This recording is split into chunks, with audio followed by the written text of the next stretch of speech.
Tuesday I went to this talk in Galway. It was on depression, and the theme was from darkness into light. And the speaker was a pastor from Limerick, and he spoke about his personal journey with depression, because he suffered from it himself. And he said that he still occasionally suffers from it, and that he even needed to take medication and got help for it. But he also found that God was helping him through the times of depression, and that he learned a lot of things. And he's written a little book, and the name of the book is it Unspiritual to be Depressed? Yeah. I just want to say a few things about it. I read the book. One of the things is that there are three causes of depression that play together. One of them is, like, of course, emotional. It's an emotional disease. So there's an emotional cause, but there could be a spiritual cause, but it doesn't have to be. But there's also physical causes. People's bodies can become depressed because of physical causes. So to say to someone, you should just go to God and it'll all go away, doesn't always work like that. Yeah. So, but God is always there in the darkness. So, just for the sake of it, I think it would be good if I just said what the difference is between just having a bad day with a low mood and depression.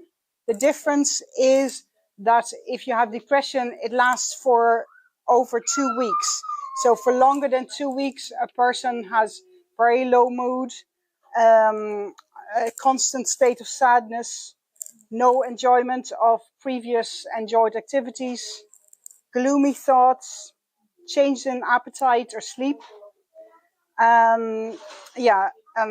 It could be as a Christian that you don't feel that God is there. You know, you go to church, but you don't experience him the same way, which can be sad for a Christian.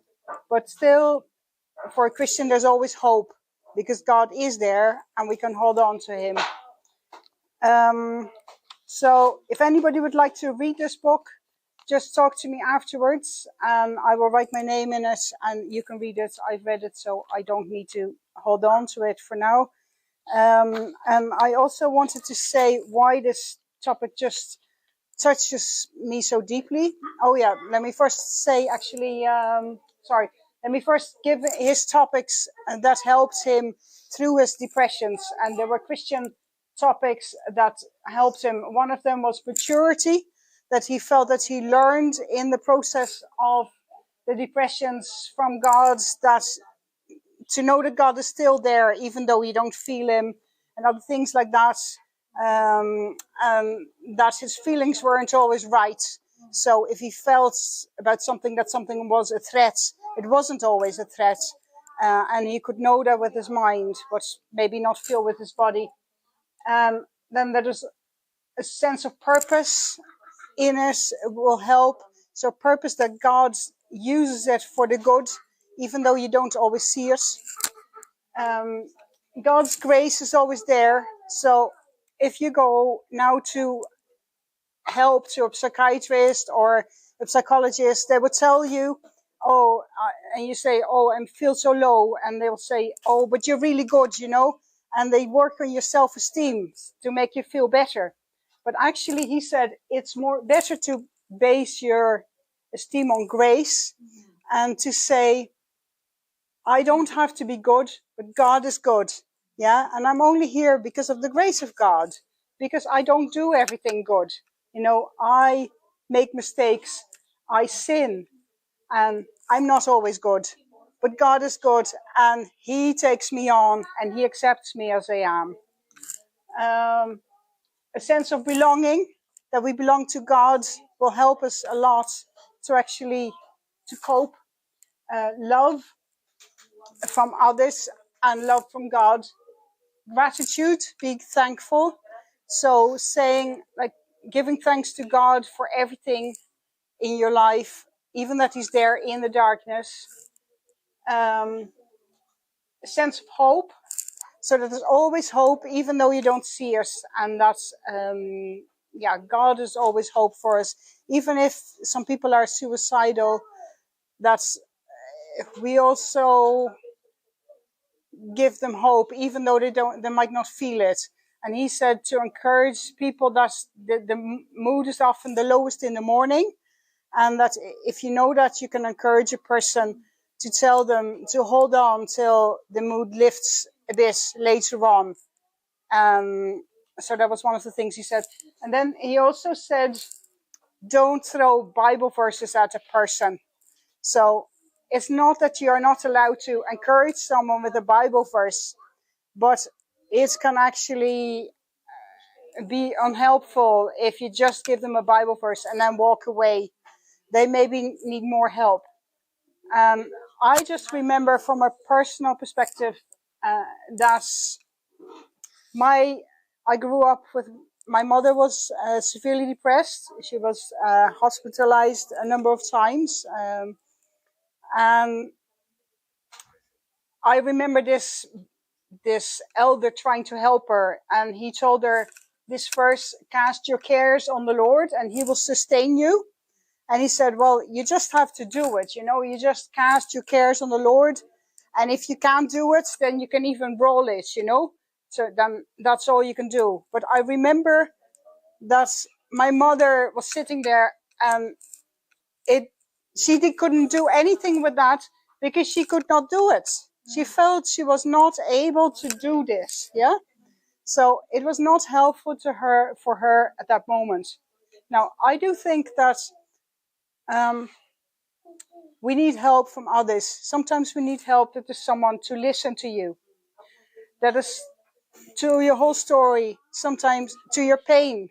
Sometimes there needs to be someone who puts their arms around you.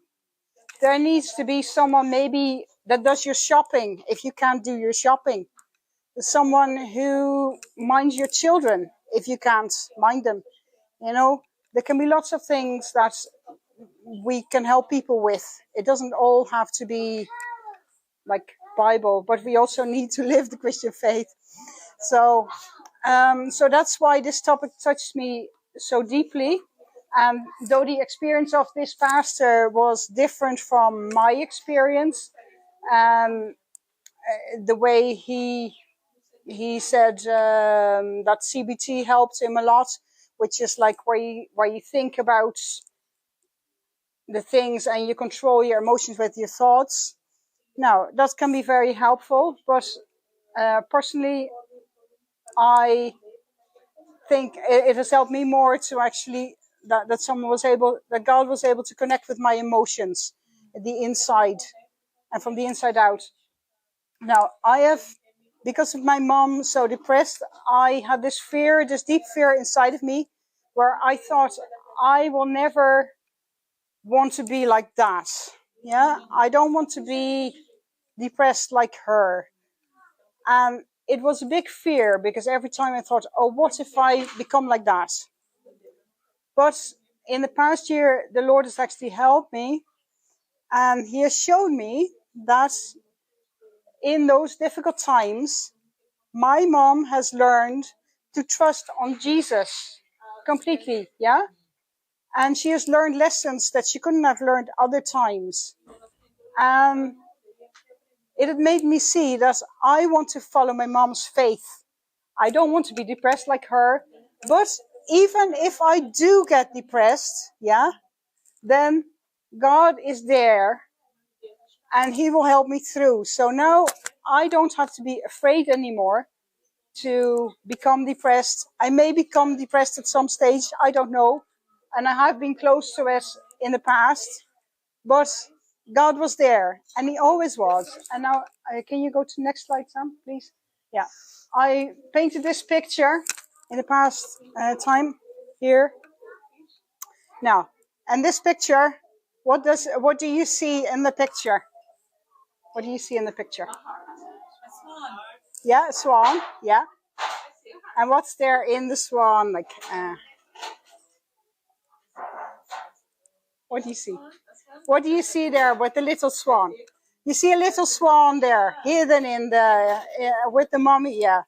Now, this is something that in German you call Geborgenheit, and yeah, and that's actually a concept that there's no word for it in English, but it's beautiful. And if I would have made a list like your man did there for his darkness out of light, I would have added this one, or maybe put it on the top, or I don't know, on the center, because this means that there is a shelter, that there's safety, that's there's security, that's there's comfort, there's belonging.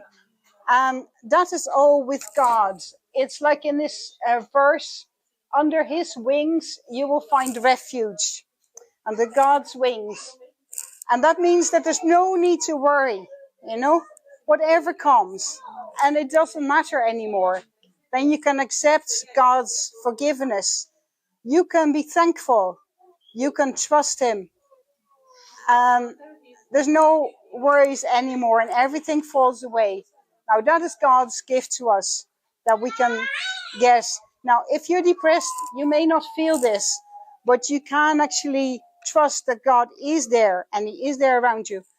I remember that I did say to my mom when she was depressed, well, even if you can't feel God, he is there. And at that time, I thought there is just a wall, like she can't hear what I'm saying. She doesn't get it. And I was sad. But years later, she told me, when you said that, I always held on to that. And it helped me. And I was so glad that I said it, because I could have held it in and said, oh, maybe it doesn't work anyway.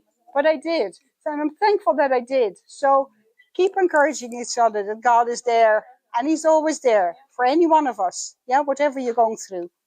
Okay, I think I leave it at that.